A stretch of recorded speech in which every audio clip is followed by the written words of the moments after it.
श्रीराम जय राम जय जय राम.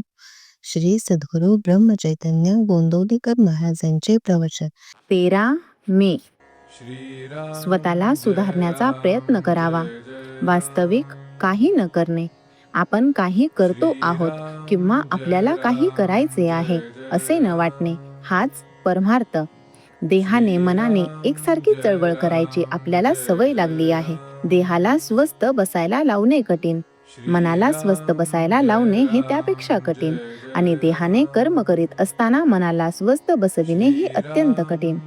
मनाला खरे म्हणजे स्वास्थ्य हवे, पण ते मिळविण्याकरिता साधन म्हणजे प्रयत्न करणे जरूर आहे. मनाचे स्वास्थ्य बिघडायला कारणे 3. 1. आपल्या इच्छेविरुद्ध गोष्ट होणे. 2. मागच्या आपल्या बऱ्या वाईट कर्माची आठवण होणे. आणि 3. उद्याची काळजी लागणे.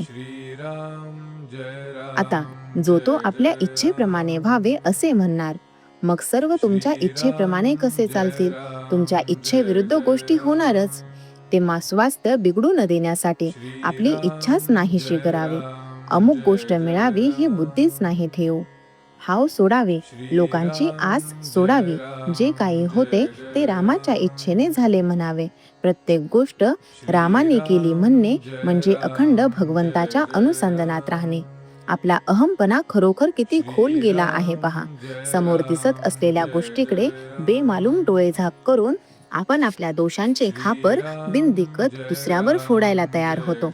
अमक्या तमक्याच्या नादाने आपला मुलगा बिघडला असे आपण म्हणतो, कारण आपलाच मुलगा खराब हे म्हणवत नाही. ते म्हणण्याची लाज वाटते, म्हणून दुसऱ्याच्या मुलाला आपण वाईट म्हणतो.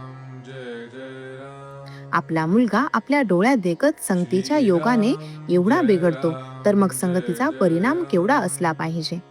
संगतीचा परिणाम जर एवढा मोठा आहे, तर संत संगतीत असताना आपल्यात सुधारणा का दिसू नये?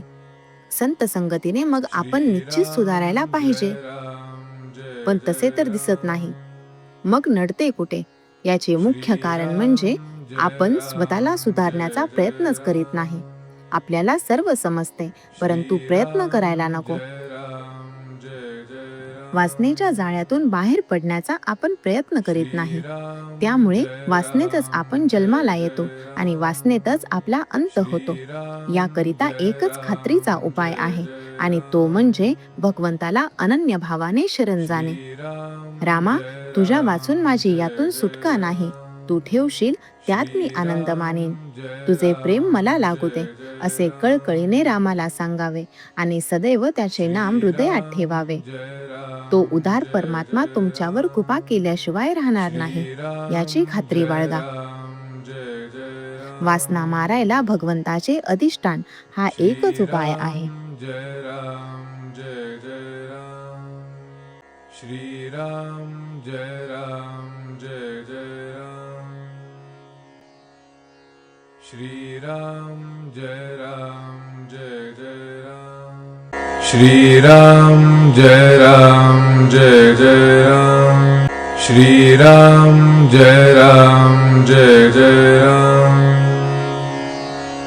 श्रीराम जय राम जय जय राम.